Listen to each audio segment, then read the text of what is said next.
au bout de 260 vidéos visionnées, tu manifestes des signes d'addiction à la plateforme. J'avais fait une vidéo sur le manque de représentation LGBT dans le jeu vidéo et j'ai reçu, vous pouvez l'imaginer, une vague de commentaires homophobes. Les enfants harceleurs, les témoins actifs ou les harceleurs, ce ne sont pas des psychopathes, ce ne sont pas des enfants de psychopathes, ce sont nos enfants. Ça a allumé le feu, quoi, presque, avec l'eau du même. On offre des expériences de liberté avec l'eau du même. Eh ben on a perdu Mika. Moi, je suis créateur de contenu avec l'eau du même. Mais du coup, faudrait pas qu'on fasse des cours d'humour Avec l'eau du même. Merci. Ça faisait longtemps que je voulais utiliser cette expression.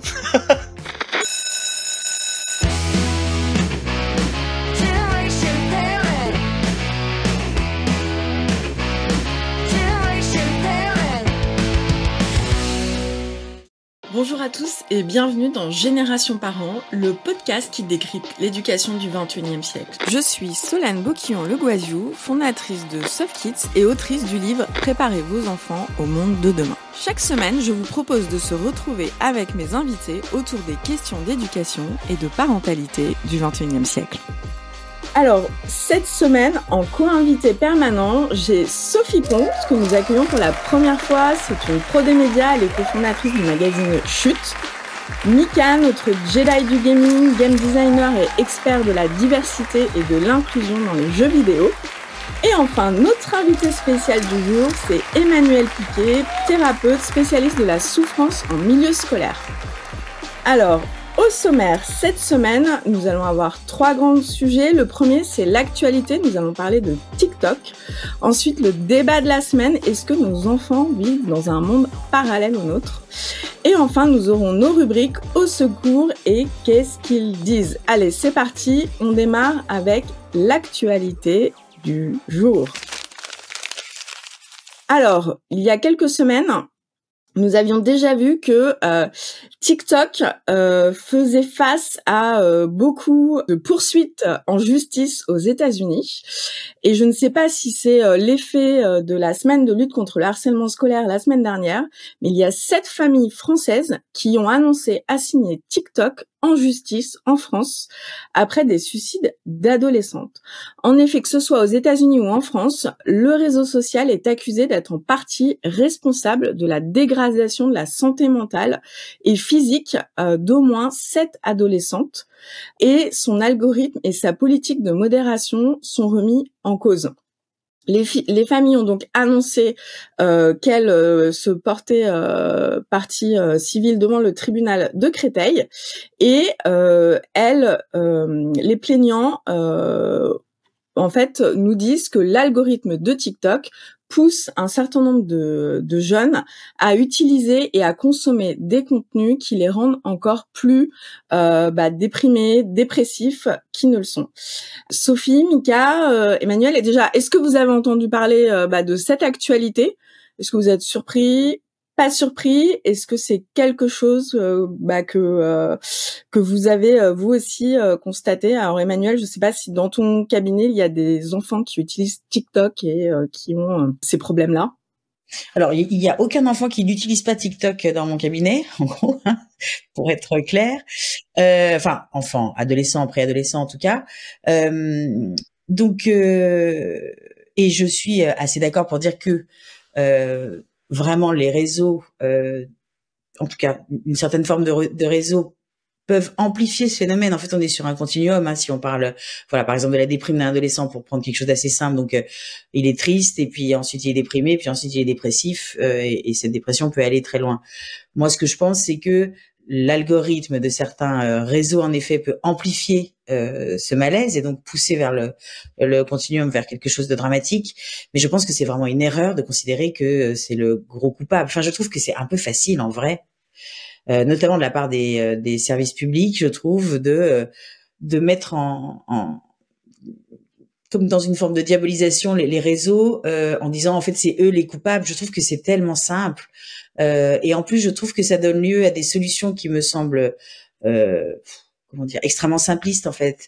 Et je crois que ce qui est vraiment ultra important par rapport à ces réseaux et par rapport à d'autres choses sur Internet, c'est vraiment en tant que parent d'adolescents, d'être vraiment toujours dans une relation extrêmement safe avec eux pour qu'ils puissent nous en parler, en fait. Parce que le problème, c'est que quand on est en effet dans une relation avec un parent qui est hyper inquiet, ce qui est quand même la caractéristique des parents actuels, des jeunes parents actuels, hyper inquiétés en fait, c'est pas du tout un reproche que je leur fais, mais qui sont quand même extrêmement inquiétés par toutes sortes de choses, beaucoup plus qu'avant, et que donc ils sont hyper inquiétés déjà sur ce sujet-là des réseaux sociaux, et que un enfant par exemple se fait harceler, un adolescent se fait harceler sur les réseaux dans son groupe WhatsApp, parce que c'est essentiellement ça, ben il va pas en parler à son parent s'il sait que son parent est hyper inquiet et que le premier truc que va faire le parent, c'est de dire mais je te coupe des réseaux, parce que ils sont très ambivalents par rapport aux réseaux. Et moi je rappelle juste, parce que je trouve que c'est toujours hyper important, c'est que moi je connais des enfants et je rencontre des enfants, des adolescents qui ont été sauvés par les réseaux.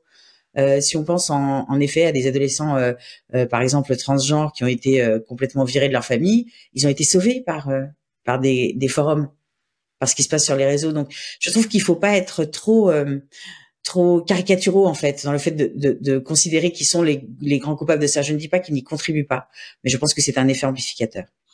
Après, moi, je pense que, on n'est pas tous égaux face aux algos. Je veux dire, même on voit il y a certains enfants, il y aura pas de problème quand on leur dira arrête de jouer à ce jeu, etc. Et puis il y en a d'autres qui vont faire des crises pas possibles. Donc, on n'est vraiment pas tous égaux face à cette autodiscipline. Et donc c'est très compliqué. Et après, moi je suis assez d'accord, Emmanuel, sur le fait que le gros problème c'est l'éducation et des enfants et des parents. Bon, par exemple, moi j'ai été extrêmement surprise. On a reçu la semaine dernière Axel Dessein de Internet sans crainte. On a quand même 54% des 8-11 ans qui ont un compte TikTok. Alors que normalement c'est pas avant 13 ans quoi. Donc c'est un peu compliqué quand les parents ne connaissent même pas la loi ou ne vont pas essayer d'éduquer les enfants sur ces sujets. Toi Sophie, par rapport à ça, je pense que vous avez un petit peu traité le sujet chez Chute. Qu'est-ce que tu peux nous dire?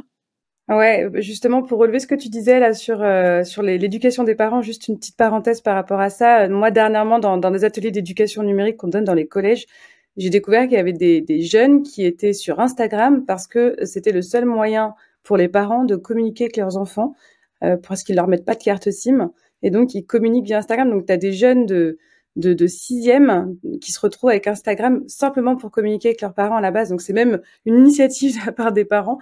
Donc effectivement, il y a un gros boulot à faire en termes d'éducation au numérique des jeunes et des adultes. Les adultes en ont vraiment besoin. Nous, on est les premiers concernés aussi. On est devant nos téléphones à scroller. On montre cet exemple-là, quoi. Mais moi, j'irais dans le sens peut-être d'une responsabilité des plateformes quand même, parce que je trouve ça quand même extrêmement compliqué de lutter contre des algorithmes qui sont conçus pour favoriser des contenus. Alors là, dans ce cas-là, dans le cas de TikTok ici, des contenus parlant de suicide ou de dépression, c'est quand même je trouve que c'est quand même un enjeu à porter. Alors même si effectivement ça n'empêche pas qu'il faut responsabiliser tout le monde, mais je trouve que les plateformes qui sont quand même des entreprises énormes aujourd'hui ont vraiment une responsabilité très forte là-dedans. Et alors effectivement, depuis quelque temps maintenant, TikTok est vraiment pointé du doigt. Ça a été le cas à différentes reprises et ça s'est vraiment ramassé là ces derniers mois. Il y a eu 14 États qui ont fait la même chose aux États-Unis et je crois que tu commençais à en parler tout à l'heure. 14 États américains qui ont assigné TikTok en justice pour les mêmes raisons de santé mentale sur les gens en général et pas seulement les ados.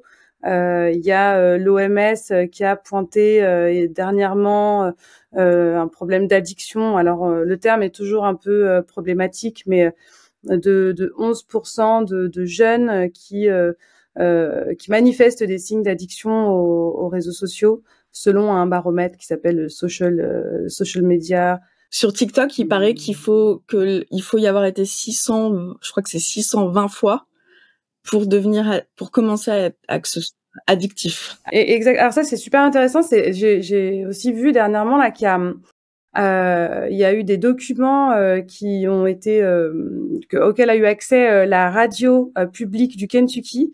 Et ces documents émanant de TikTok aux États-Unis, enfin de l'entreprise ByteDance qui est derrière TikTok. Et effectivement, c'est un cadre de l'entreprise qui affirme dans ces documents de l'entreprise que au bout de 260 vidéos visionnées, tu manifestes des signes d'addiction à la plateforme. Et il y a d'autres choses aussi dans ces documents qui entre guillemets fuités, qui sont que TikTok, ByteDance serait conscient qu'il y a une perte de capacité d'analyse, des aptitudes sociales qui seraient diminuées, comme la conversation, l'empathie, une augmentation de l'anxiété, en particulier chez les jeunes.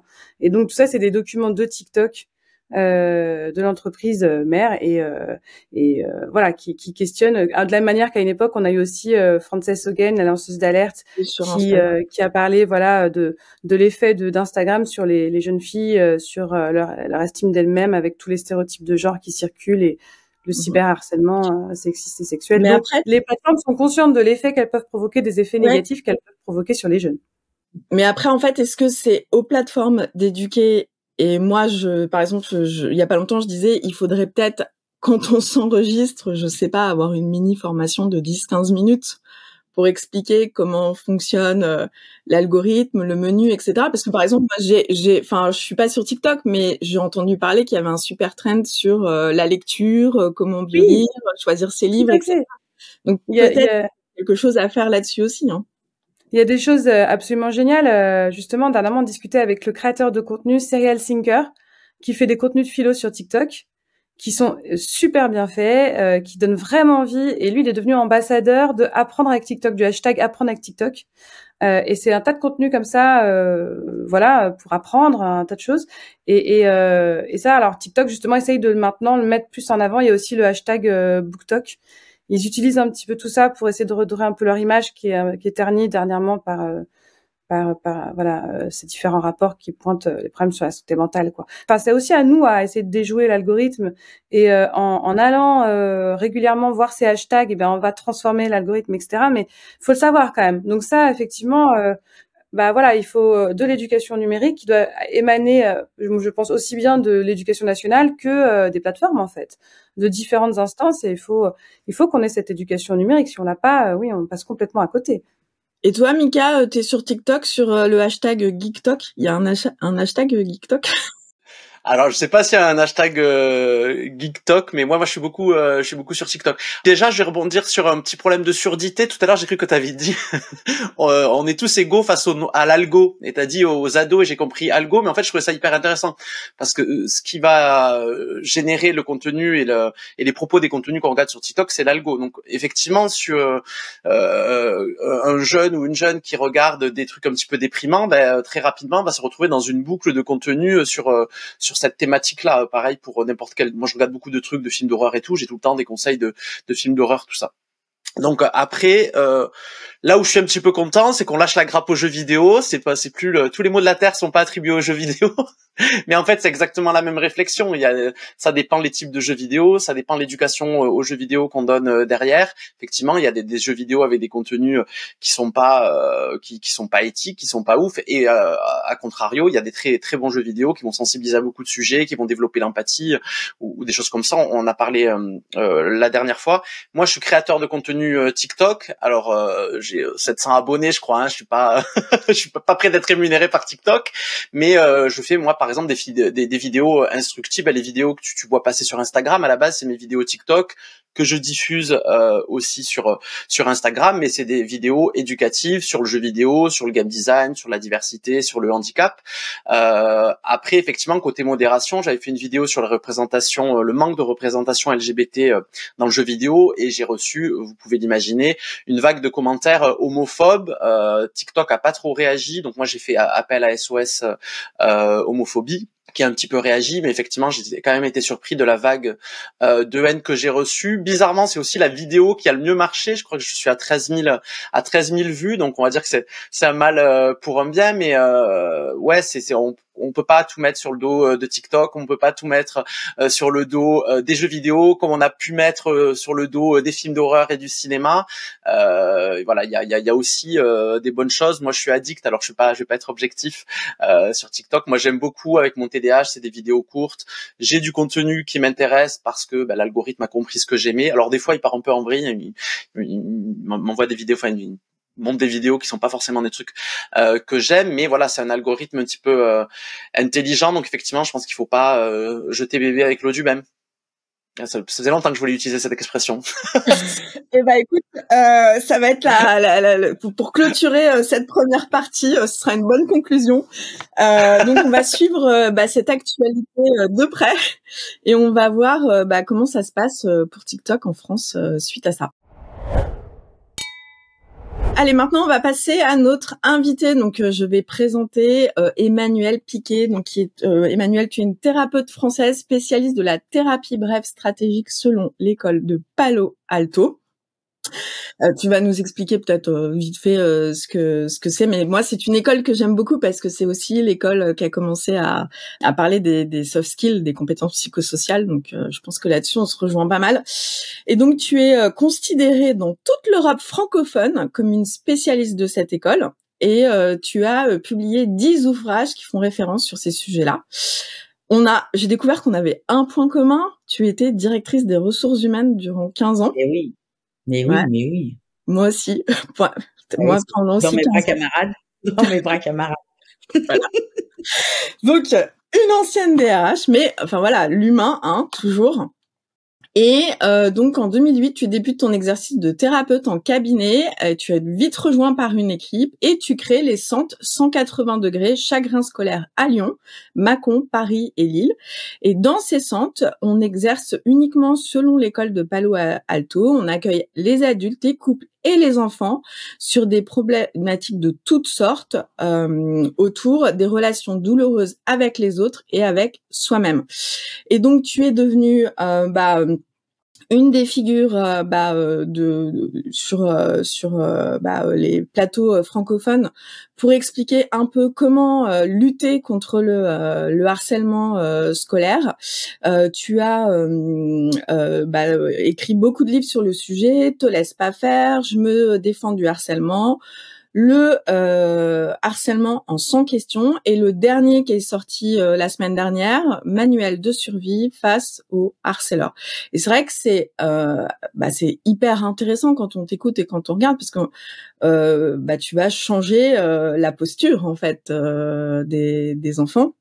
Donc, est-ce que déjà tu peux peut-être brièvement nous expliquer ce que c'est l'école de Palo Alto et ton travail par rapport à ces enfants et ce changement de posture, parce que c'est vrai qu'on a souvent tendance à parler des harceleurs et moins, je trouve, de comment faire pour que ça aille mieux pour le harceler. Oui, donc très rapidement, même si c'est compliqué, donc je vais essayer d'être le plus clair possible, mais donc grosso modo, l'école de Palo Alto, c'est une école qui est née dans les années 50 aux États-Unis, donc et qui a regroupé plein de penseurs qui ont vraiment révolutionné les sciences humaines et même les sciences sociales d'une certaine manière, et donc ils se sont appuyés vraiment sur un certain nombre de recherches qui sont très documentées et leur idée phare, qui est d'une simplicité absolue et d'une esthétique, je trouve, renversante, mais c'est parce que je suis un peu ayatollah et addict aussi à cette école, mais qui est très difficile à mettre en œuvre. Cette idée est la suivante, c'est souvent ce qu'on met en place pour résoudre un problème qui non seulement ne le résout pas, mais l'alimente, voire l'aggrave. C'est une idée qui est vraiment extrêmement étayé, c'est-à-dire que quand on commence à regarder les cercles vicieux dans lesquels les gens sont pris, que ce soit en matière de harcèlement, dans le couple, au niveau professionnel, etc., on s'aperçoit qu'en effet, très souvent, ce qui est très douloureux, c'est que c'est comme si on était un peu un hamster dans une roue ou une mouche qui se cogne toujours contre la même vitre en fait, mais on continue pour plein de raisons. D'abord parce que ça nous semble logique de faire ce qu'on fait, ensuite parce que on n'a même pas idée qu'on peut faire demi-tour. Alors que moi, quand mes patients viennent me voir et qu'ils me disent en fait moi je suis dans une impasse, je leur dis, faisons demi-tour du coup. Mais quand même, ça me semble relativement logique. Mais parfois, ils n'ont même pas conscience qu'il faut faire demi-tour, et parfois, ils considèrent que le demi-tour est trop douloureux ou qu'il génère trop de renoncement. Donc, c'est compliqué de faire un virage à 180 degrés. Donc, vous avez compris pourquoi on s'appelle à 180 degrés du coup, parce qu'on va aider en fait les gens qui nous font confiance pour les y aider. On va aider ces gens à faire vraiment ce virage à 180 degrés, c'est-à-dire à faire exactement l'inverse de ce qu'ils ont fait jusqu'à présent. En matière de harcèlement, en milieu scolaire ou ailleurs, d'ailleurs, c'est exactement pareil dans le couple ou dans le milieu professionnel.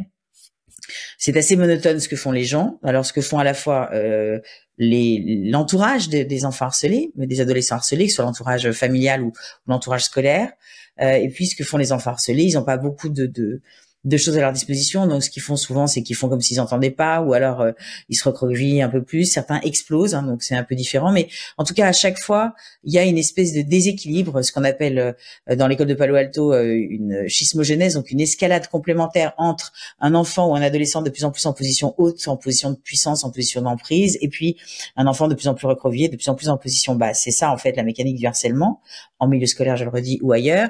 Et donc, nous, notre proposition, ça va être vraiment de briser cette escalade complémentaire, en ce sens qu'on va faire remonter l'enfant harcelé dans une position plus haute, ce qui va automatiquement faire baisser l'enfant harceleur dans une position plus basse pour se remettre dans une interaction qui soit équilibrée. Et au fond, vraiment le point fondamental chez nous, c'est que on ne va pas, avec l'école de Palo Alto, soigner des gens. On va pas considérer que l'un est psychopathe ou que l'autre est une victime née. On va pas du tout considérer ça. Nous, ce qu'on va considérer, c'est l'interaction qui est entre les deux.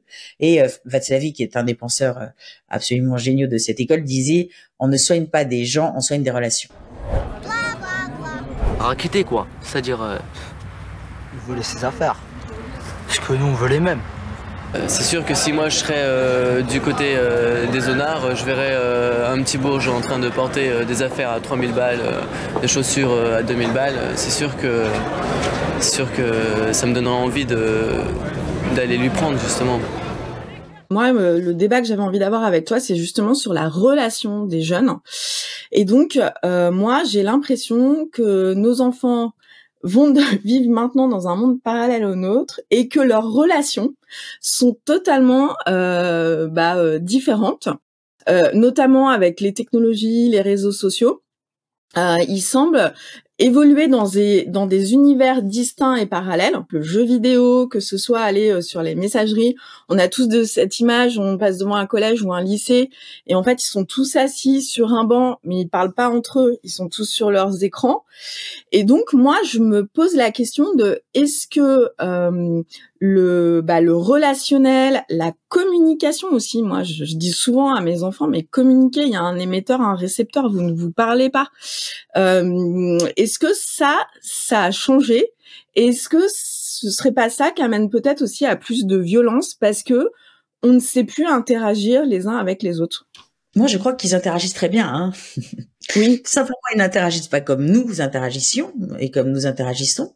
Mais moi, je trouve que c'est hyper intéressant de se souvenir. Moi, je suis une vieille personne, donc sur ce plateau, je suis sans doute largement la plus âgée. Mais moi, je me souviens encore de ce téléphone avec le ressort là, le fil torsadé là, que je passais sous ma porte pour pas qu'on m'emmerde, et je venais de quitter ma copine à qui je ne disais pas des choses très passionnantes, je l'admets maintenant avec le recul, avec toute l'affection que j'ai pour la petite fille que j'étais, mais c'était vraiment pas passionnant. Mais par contre, il fallait que je continue vraiment, au moins 2h30, 3 heures, parce que c'était très important. Et je me souviens de ma mère qui tapait à la porte en disant mais vous êtes complètement débile en fait, vous êtes en plus pour se dire des conneries pareilles. Et donc j'ai bien peur qu'on soit un peu dans ce même genre de perception qui fait qu'on regarde le monde des adolescents notamment, hein, puisque c'est de ça qu'on parle quand même, préadolescents, adolescents, avec nos lunettes à nous, en fait, hein, des lunettes qui, par définition, sont un peu myopes. Moi, ce que je ressens en consultation, c'est plutôt des enfants extrêmement relationnels, qui ont des amitiés, qui ont des chagrins d'amitié très forts, comme nous, enfin comme moi, j'ai vécu. Je ne crois pas que la violence ait forcément évolué, je crois pas. En tout cas, si elle a évolué, je suis pas sûre que ce soit dans le sens qu'on pense. Je crois qu'il y a toujours eu des choses très très dures relationnellement à l'école. On est un peu amnésique de ça, hein, pour une raison qui m'échappe d'ailleurs, mais je ne sais pas exactement comment l'expliquer, mais on a tous vécu, soit en tant que témoin, soit en tant qu'acteur, soit en tant que victime, des choses absolument hallucinantes en matière d'exclusion, de moquerie, de violence relationnelle à l'école, au collège ou au lycée. Donc, on a un échantillon assez représentatif là maintenant, très qualitatif en fait, puisqu'en plus on est sur différentes villes. En effet, tu l'as dit, on a été soutenu par la Fondation pour l'enfance, donc on a la chance de pouvoir accompagner des familles qui n'ont pas les moyens de consulter en ville et qui sont légion, puisque c'est cher la thérapie. Suivre une thérapie, c'est cher, même si nous on fait des thérapies plutôt très brèves. Donc dans ces 600, 700 enfants, adolescents et adolescents notamment qu'on reçoit en consultation pour des souffrances relationnelles, je dirais qu'il y a à peu près 4% qui se plaignent de harcèlement en ligne. Donc encore une fois, on est sur une espèce de dramatisation adulte qui ne me semble pas de bon augure en plus, parce que il y a un chiffre quand même qui est quand même hyper intéressant, je trouve, de ce point de vue-là. 60% des collégiens, plus de 60%, on est plutôt sur 62, considèrent que les adultes ne savent pas régler les problèmes de harcèlement. C'est monstrueux. Moi, je trouve ça glaçant. C'est-à-dire que c'est vraiment un échec collectif. C'est-à-dire que la communauté adulte, et j'écoutais encore là des collégiens s'exprimer là-dessus, ils disaient mais tout le monde nous dit, parce que le gros truc de l'éducation nationale, c'est parle à un adulte qui va s'occuper de toi. Oui, bah, c'est la bon, campagne de la semaine dernière, c'est l'affaire de tous. Oui, et puis depuis 20 ans, ils nous fatiguent. Donc oui, parle à un adulte, tout en disant il faut que la parole se libère et tout ça. Mais en fait, le problème, c'est que les gamins, ils disent mais moi, je veux bien parler à un adulte, mais ils servent à rien, les adultes. C'est ça en fait que se disent les collégiens en ce moment. Il faut quand même en avoir bien conscience, quoi. Donc moi je pense que on regarde ce problème et l'adolescence d'une façon générale, comme je le disais, vraiment avec notre regard un peu myope d'adulte. Moi je crois que la bonne posture de la population adulte, c'est d'être à côté des enfants, à côté des adolescents, et pas finalement en les surplombant ou en se mettant entre le monde et eux, quoi. Et du coup, en fait, je crois qu'il y a une espèce de confusion entre le harcèlement tel que nous on le définit, cette escalade dont je parlais tout à l'heure, et puis la violence en ligne. C'est complètement différent. C'est-à-dire que le harcèlement en ligne, dont ils parlent peu, je le redis, dont ils ne se plaignent pas, dans la grande majorité des cas, ça se passe sur le groupe WhatsApp de la classe ou via des SMS. C'est pas compliqué. Donc, je pense qu'il y a plein d'adultes qui imaginent des espèces de meutes qui sont aux trousses de leurs enfants. Et ça, je dis pas qu'il n'y a pas de violence en ligne. Il peut se passer des choses très dures et je vais pas par ailleurs, à part le revenge porn, donc ces photos et ces vidéos qui sont diffusées sur les réseaux, voilà, contre le gré des personnes qui sont filmées. Mais en dehors de ce fait qui est un fait qui arrive, mais qui est évidemment pas exactement du harcèlement en milieu scolaire, je crois que il faut pas se tromper d'ennemi, encore une fois, quoi. C'est-à-dire que c'est une caisse de résonance. Mais c'est pas le fond du problème. C'est une modalité supplémentaire, différente, qui génère une souffrance supplémentaire. Ça, je ne le nie absolument pas, puisqu'en effet, l'enfant n'est pas en sécurité affective le soir dans son lit. Donc ça, je ne le nie pas. Mais c'est une question de degré, en fait, pas une question de nature. Et on en fait comme si c'était un phénomène à part.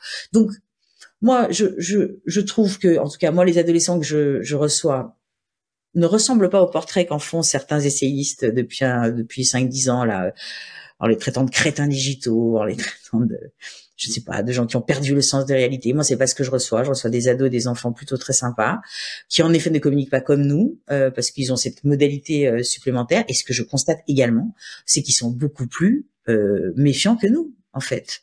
Parce que sans doute, ils ont été élevés là-dedans, mais moi, je trouve qu'il y a des parents qui sont beaucoup plus inconscients de ce qui peut se passer sur les réseaux en diffusant des photos de bébés, d'enfants, enfin je veux dire en mettant leur intimité en pâture. Les ados, ils font super gaffe à ça. Oui, on en parlait la semaine dernière, on a enregistré avec l'association Les Papillons, on a parlé de parenting et on parlait du fait qu'il y a de plus en plus de ados, pré-ados qui ne veulent plus être sur les réseaux sociaux.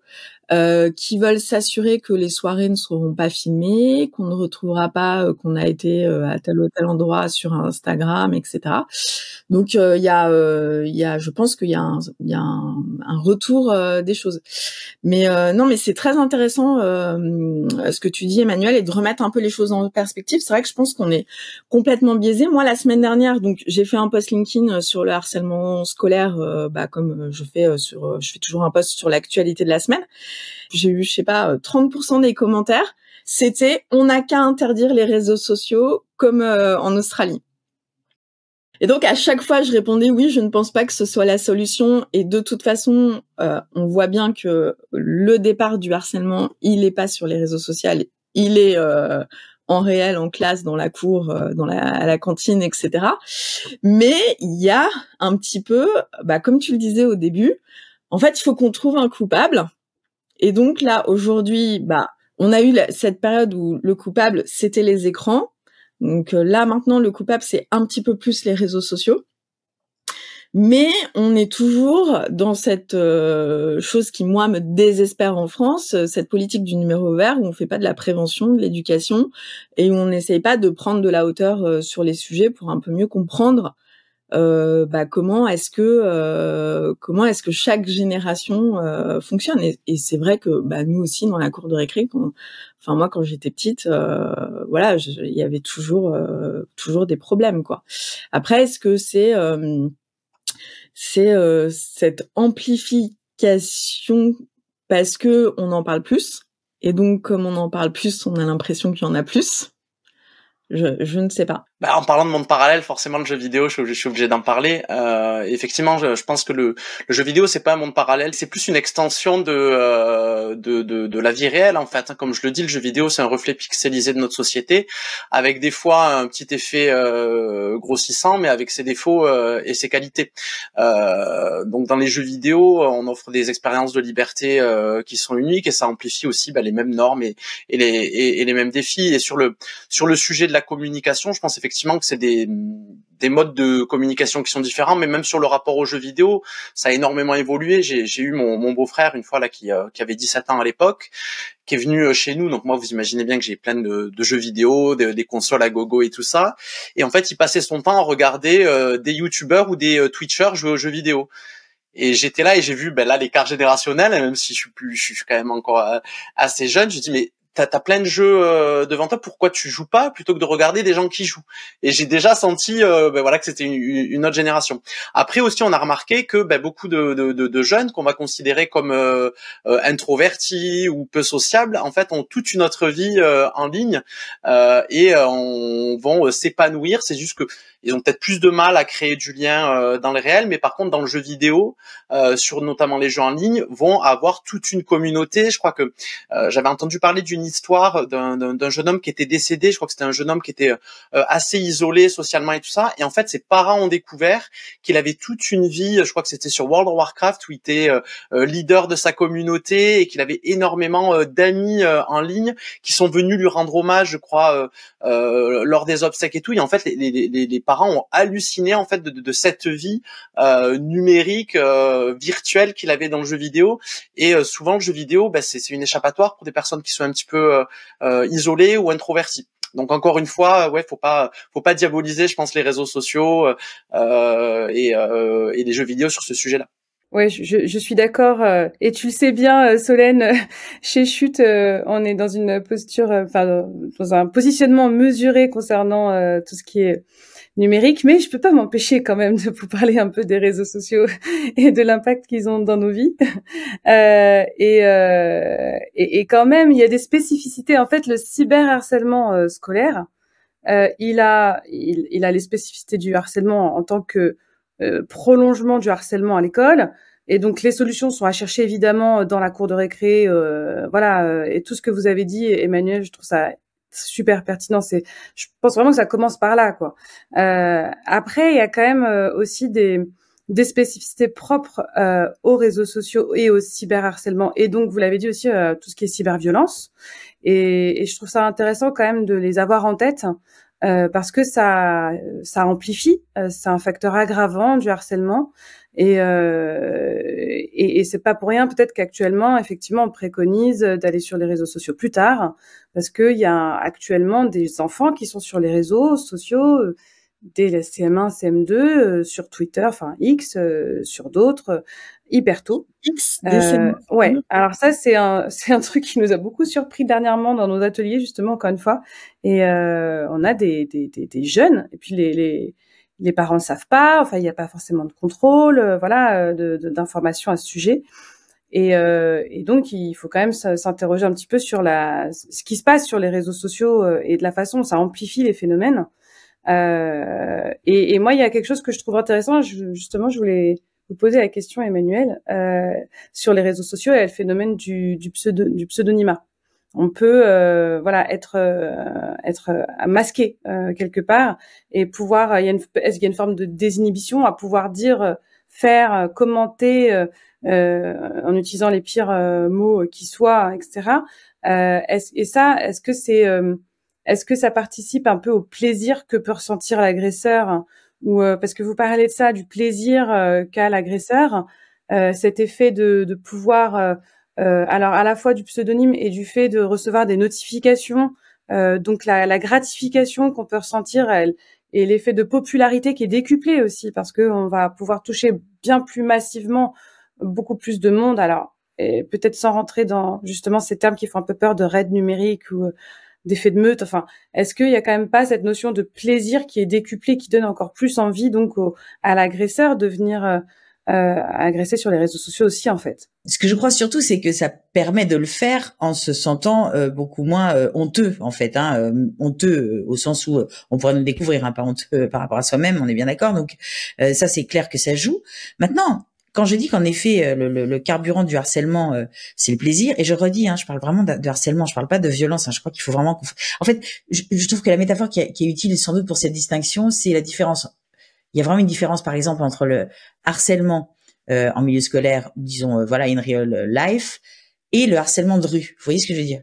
Pourtant, on emploie le même terme, mais le harcèlement de rue, ça veut dire que nos gamines, en fait, elles peuvent la même journée se faire harceler par 20 mecs différents sur la même thématique, mais c'est pas du harcèlement au sens où on l'entend. Vous voyez ce que je veux dire? C'est un harcèlement plus systémique. C'est pas l'interaction dans laquelle nous on intervient, en fait. Et la plupart du temps, je crois que le plaisir, c'est pas que je crois, c'est que je constate que le plaisir, il est lié à la souffrance du harcelé, c'est-à-dire à la perception que le harceleur a de la souffrance du harcelé. Et sur les réseaux, c'est moins fort, en fait, la plupart du temps, que dans la cour où vraiment là on a une espèce de perception d'un espèce d'ascendant qu'on a globalement sur toute une cour. C'est physique, c'est incarné, c'est charnel, on a des gens qui courbent l'échine, on a un gamin qui est à terre. Là, ça crée du plaisir, vous voyez ce que je veux dire? Dans l'anonymat de quelque chose où on va avoir 3 likes ou 4 likes, parce que je le redis, moi ce que je constate, c'est que c'est plutôt sur le groupe WhatsApp de la classe. Je pense que c'est un tout petit peu moins fort comme plaisir.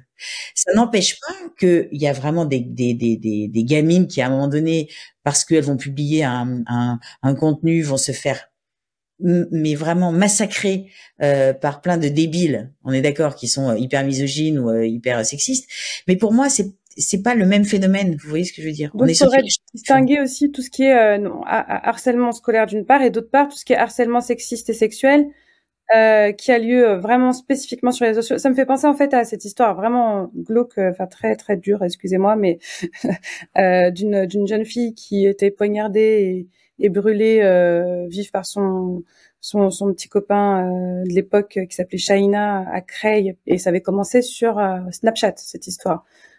Avec un échange enfin, du chantage, de la sextorsion, comme on dit, de contenu intime, et ça s'est très très mal terminé. Enfin, et ça a quand même commencé sur un réseau social, et ça a très vite eu lieu en ligne, voilà. Et donc quand même ça questionne sur le fait que ce cyberharcèlement touche aussi beaucoup les jeunes filles, justement. Et est-ce que ça, du coup, c'est différent pour vous? C'est pas la même Oui, pour moi, c'est du cybersexisme, si on devait le dire. Ça ne veut pas dire qu'il n'y a pas des faits de harcèlement qui s'appuient sur la misogynie et sur le sexisme, on est d'accord, du cas de harcèlement dans la vraie vie, bien entendu.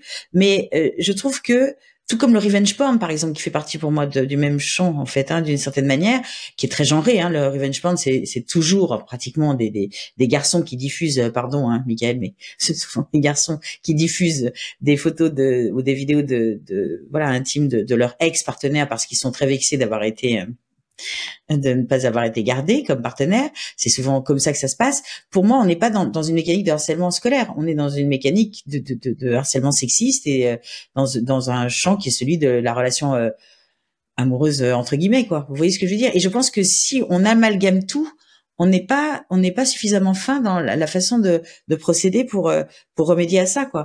Il n'empêche que moi, j'ai écrit un bouquin qui s'appelle Allez les filles, où vraiment la seule thématique, c'est comment aider des jeunes filles à faire changer l'inconfort de côté et à mettre l'inconfort sur l'épaule des misogynes. On est d'accord, donc tout s'entremêle, mais je pense qu'il faut être clair sur la définition, quoi, en fait. Oui, sur le harcèlement scolaire, en fait, ce qui va être constitutif, c'est la répétition.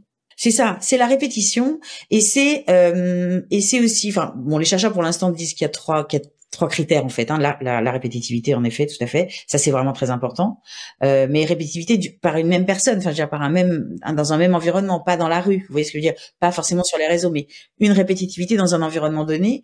Le fait que il y ait ce déséquilibre, en fait, cette asymétrie, ça fait partie du harcèlement, parce qu'il peut y avoir aussi des batailles en ligne, je veux dire, ou des batailles dans la cour, et comme je le redis, les parents sont très inquiétés. Chaque fois qu'il y a quelque chose qui dysfonctionne un peu, on va avoir tendance vite à mettre le terme de harcèlement, alors que parfois il s'agit d'escalades symétriques et non pas d'escalades complémentaires comme celle dont on parlait tout à l'heure. Et puis le troisième point qui n'est pas obligatoire mais qui est quand même très fréquent, c'est qu'il faut qu'il y ait un collectif. Et alors par exemple, si on prend, parce qu'il y a justement mon post de la semaine dernière là où je donnais les chiffres, je disais j'ai autant peur que mon fils soit harcelé qu'il soit harceleur. Parce que pour moi il y a quand même ce côté témoin passif, et me dire qu'il y en a qui se font harceler dans le groupe classe où ils sont 26 et que donc tous les autres ne disent rien, c'est quoi ce principe de témoin et de témoin passif qui va pas intervenir, etc. Comment est-ce qu'on les traite, eux? Déjà, il y a un point très important, c'est qu'en effet, les enfants harceleurs, les témoins actifs ou les harceleurs, tout comme les témoins passifs, mais parlons déjà de ces deux premières catégories, ce ne sont pas des psychopathes, ce ne sont pas des enfants de psychopathes, ce sont nos enfants. Il faut être parfaitement clair là-dessus, donc c'est très bien de se poser la question parce que, je suis désolée, mais vu le nombre de faits de harcèlement qu'il y a, ça veut dire qu'il y a aussi beaucoup de harceleurs. Ils ne sont pas isolés, voilà. Donc, c'est une vraie question. Je le redis, je pense que les adolescents harceleurs, plus qu'avant, parce que là, il y a quelque chose de très moderne, c'est vraiment que leur panique absolue, c'est le fait d'être tout seul et d'être harcelé. Alors, bon, c'était déjà le cas pour nous, mais là, c'est vraiment une panique, c'est vraiment le pire qui puisse leur arriver, et d'ailleurs, ils ne répondent pas au questionnaire, c'est ça aussi qu'il faut bien comprendre, c'est-à-dire que les chiffres sont totalement faux au collège. Il y a ce biais de désirabilité qui fait qu'à un moment donné, on ne dit pas qu'on est harcelé parce que sinon, on est vraiment une grosse victime. Et en plus, ils ont très peur de ce que les adultes vont faire de cette information. Par ailleurs, sur quoi ils n'ont pas tort, parce que les interventions des adultes sont quand même souvent très aggravantes. Et donc, moi, ce qui m'interroge, c'est quand, en effet, on va dire à des enfants témoins, ce serait bien que tu interviennes parce que ça ferait de toi une belle personne. Mais alors d'abord, souvent je trouve que les politiques qui disent ça, moi tout de suite la question qui me vient, c'est est-ce que toi tu interviens si une jeune fille se fait violer dans le métro? T'es sûr? Est-ce que t'es sûr déjà? Pose-toi déjà la question avant de demander à des gamins d'intervenir et de se mettre en danger. Parce qu'en fait, pourquoi les enfants n'interviennent pas? Pas parce que non plus ils sont méchants ou mal élevés, mais parce qu'ils ont peur en fait, Solène, et que leur culpabilité, leur mal-être, que je ne nie pas pour un certain nombre d'entre eux, est moins fort que la peur qu'ils ont d'être le prochain sur la liste. Et donc moi, je ne serais pas cet adulte qui va dire à des gamins, tu devrais intervenir parce que c'est pas très risqué. Bien sûr que si, c'est risqué. Donc moi, je trouve que c'est pas une bonne façon de faire. Je pense que quand, en effet, on leur assène tous les ans, là, intervient, soit solidaire et tout ça, soit un héros. Je pense que non seulement ils ne le feront pas, mais ils se sentiront encore plus coupables. Donc, on est en train d'aggraver leur mal-être d'une certaine manière. Donc, moi, je travaille beaucoup plus avec ces enfants-là témoins et qui sont dans ce mal-être. Il y en a qui sont pas dans ce mal-être, mais il y en a beaucoup qui sont dans ce mal-être, je pense, en mettant en place des ateliers dans les établissements où en fait on présente la façon dont on travaille, donc comment en effet faire changer un confort de côté grâce à l'autodérision, grâce à l'humour, comment est-ce qu'on fait tomber de son piédestal le harceleur. On présente à tout le monde, on ne répond à aucune question. Pourquoi on ne répond à aucune question? Parce que dans ces ateliers, le risque c'est qu'il y ait des enfants harcelés qui se livrent et qui donc se mettent en danger devant de potentiels harceleurs. Et puis ensuite on fait des ateliers qui sont très confidentiels. On écrit cours de yoga dessus, personne n'a envie de venir. Voilà, ils se sont inscrits.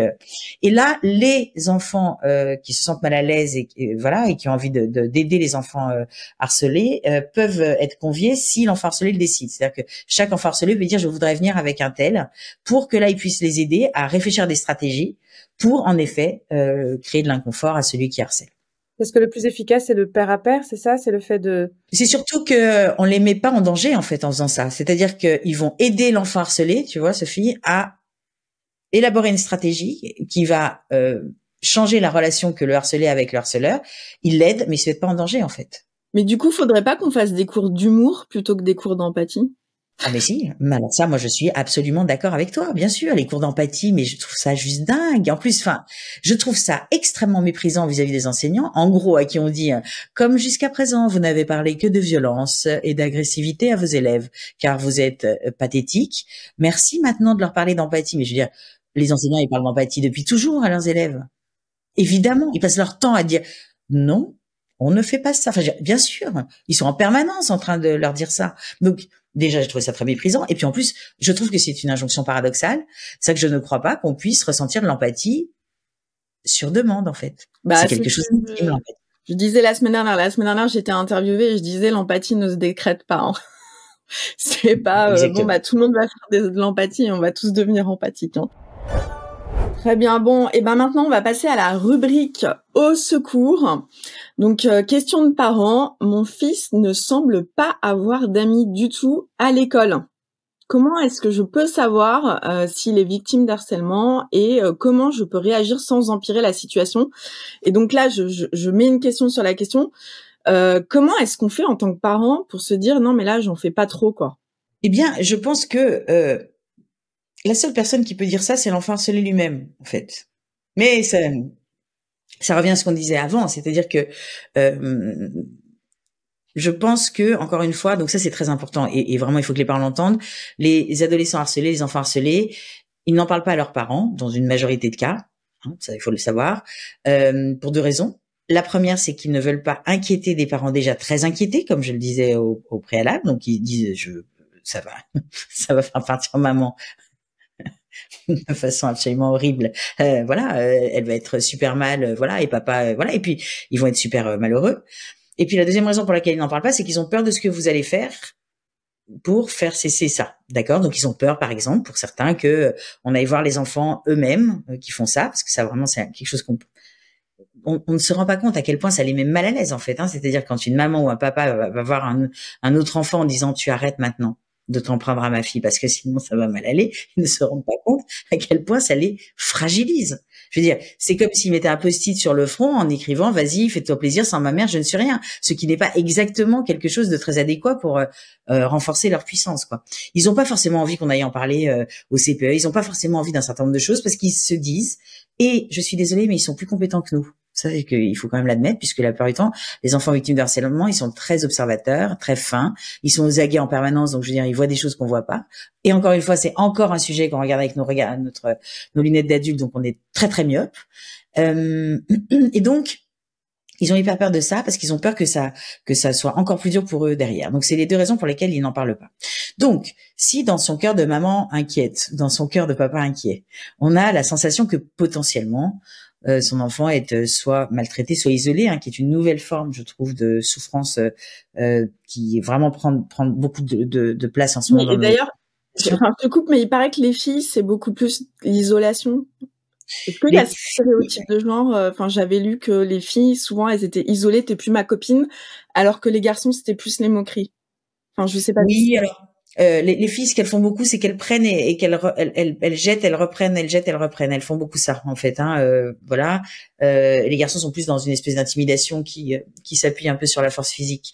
Mais bon, tout ça est très peu étanche, hein, quand même.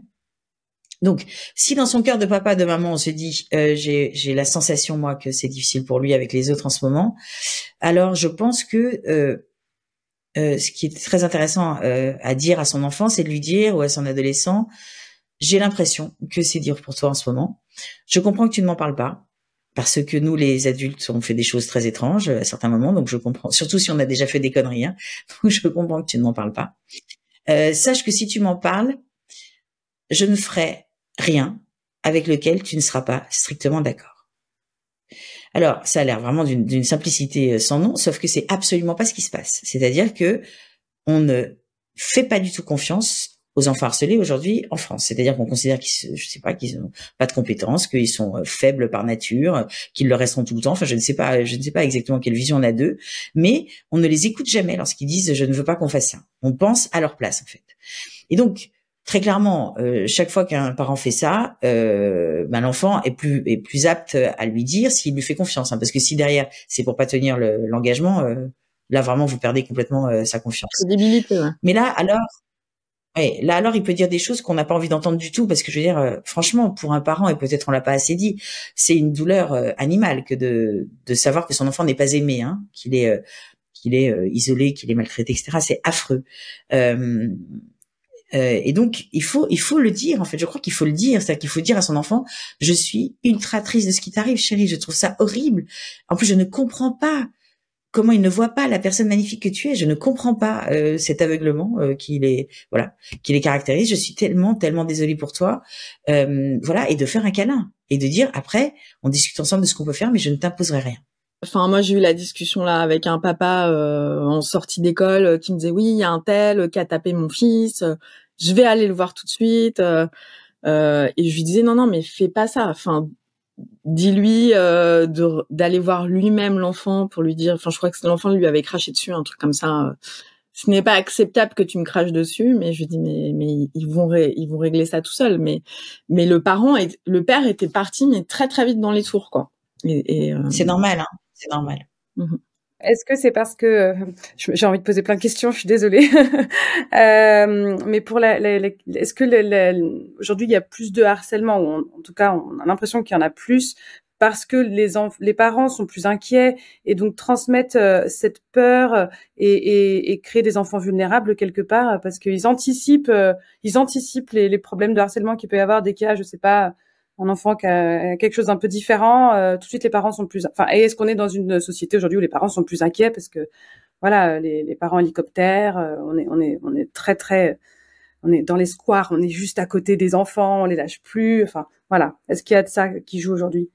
Moi, je pense que ça joue sur l'intensité en fait de la souffrance des enfants. Et au fond, je pense que moi qui suis donc extrêmement âgée, ma mère, quand je rentrais de l'école, ne me demandait jamais comment ça s'était passé avec les autres. Mais jamais. Enfin, je veux dire, c'était pas un sujet. D'ailleurs, on peut peut-être d'ailleurs dire que c'était trop pas un sujet. D'accord, je ne sais pas. Elle, ce qui l'intéressait, c'était mes notes en mathématiques qui n'étaient pas brillantes.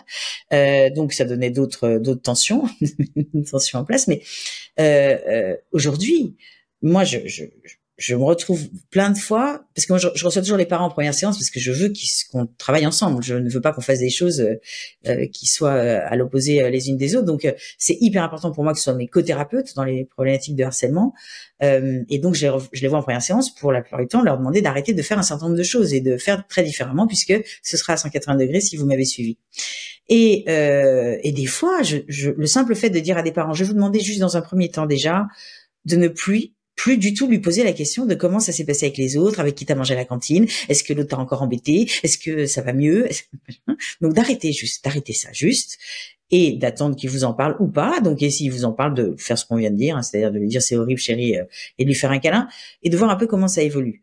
Eh bien, c'est assez frappant de constater à quel point du coup les enfants en parlent beaucoup moins, parce que il y a plus le projecteur mis là-dessus, vous voyez, et le risque, vous le dites très bien, hein, Sophie, c'est que tu le dis très bien, pardon.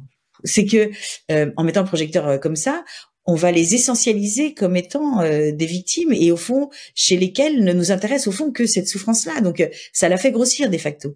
C'est pour ça que pour moi ça crée une intensité supplémentaire.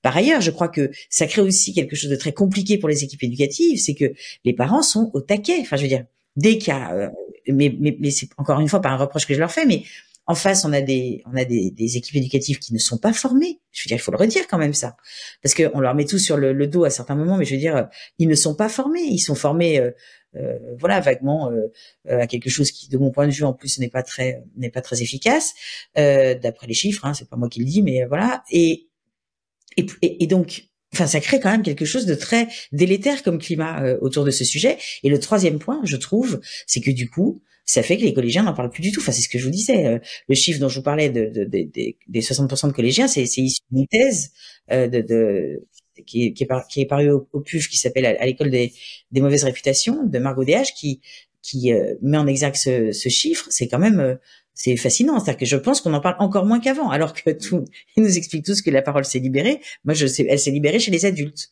mais pas chez les collégiens. Et puis aussi, je pense que ce qui paraît grave pour nous, des fois, ne paraît pas grave pour eux. Enfin, moi, je vois des fois, mon fils aîné, quand il joue en ligne, je trouve que des fois, le langage est très fleuri. Mais en fait, eux, ils sont entre potes et c'est pas grave s'ils s'insultent, quoi. Exactement, c'est ça que je voulais dire aussi par rapport au monde parallèle dont on parlait, c'est que ils ont mais j'en parlais avec des ados l'autre fois en conférence, je leur disais mais les gars, c'est quand même extrêmement bizarre que vous traitiez de pute et de bâtard toutes les 4 secondes. Enfin, j'ai bien compris que c'était de l'affection, mais je veux dire nous, ça nous fait bizarre, je veux dire parce qu'on se dit mais pourquoi ils se défoncent la gueule comme ça. Et en vrai c'est très affectueux. Mais vraiment, enfin, je le pense vraiment. Donc, on est sur une nouvelle façon de faire, et puis ça va changer dans 5 ans, et puis ça va rechanger dans 5 ans, et voilà. Et je crois que, en revanche, c'est important de bien comprendre ça, parce que si on ne le comprend pas, et c'est pour ça que moi, depuis pratiquement 20 ans, je milite pour qu'on soit à côté, je le redis, des enfants, pas entre eux et le monde, comme disait Sophie, pas entre eux et le monde, mais à côté, parce que en étant à côté et en regardant le monde avec leurs yeux aussi, on va être beaucoup plus aidant que en essayant de les protéger de ce monde ou en se mettant au-dessus en disant maman c'est mieux que toi, ce qui est bon pour toi. Donc c'est vraiment être à côté, et c'est compliqué d'être à côté. Et c'est pour ça que quand on se met à côté et qu'on voit qu'en fait ils se traitent comme ça, ils se traitent de cette façon-là, on se rend bien compte que c'est pas un problème en fait. Et donc on est beaucoup plus aidant. Parce que si on commence à stresser à cause de ça, on est à côté de la plaque, et là ils nous le font savoir, hein. Soit en se taisant, soit en disant carrément tu es totalement à côté de la plaque, vraiment.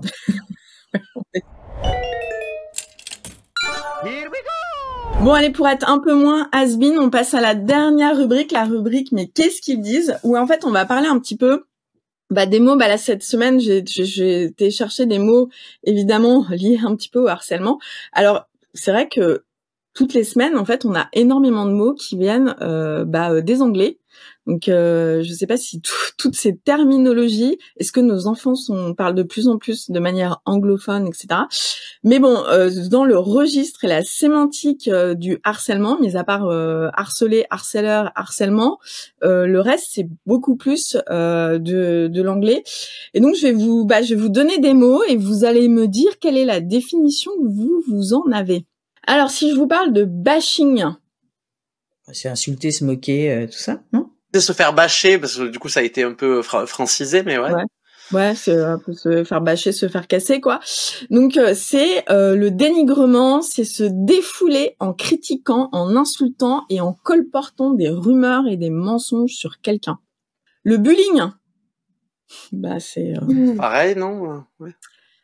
En fait, et c'est là peut-être que les anglo-saxons sont beaucoup plus pointilleux que nous, parce que le bullying, c'est des attaques répétées et incessantes.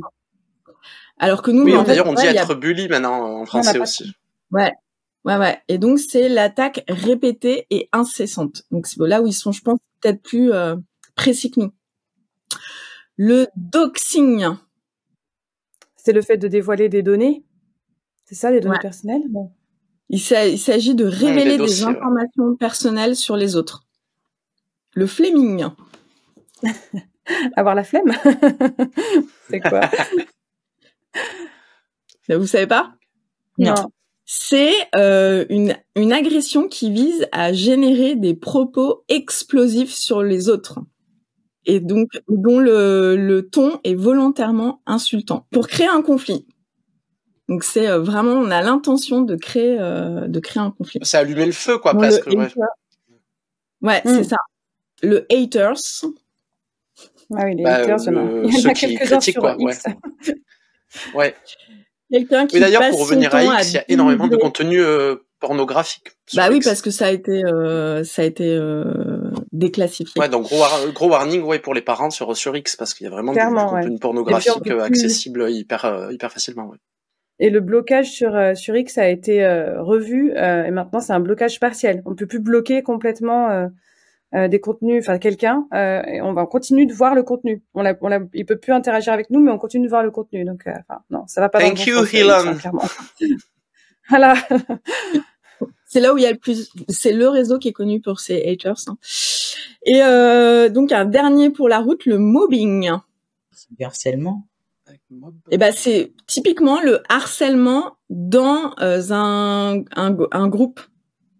C'est ça. Okay. Donc c'est le harcèlement qui se manifeste dans un groupe comme le groupe classe ou l'équipe de sport et donc qui agresse le plus faible au sein du groupe, enfin, celui qu'ils ont désigné comme le plus faible au sein du groupe. Voilà pour donc vous avez quand même appris quelques mots, hein, mais bon c'est pas les mots qu'on aimerait dont on aimerait se servir le plus, hein. Eh ben, écoutez, on arrive à la fin, c'est la conclusion de cette émission.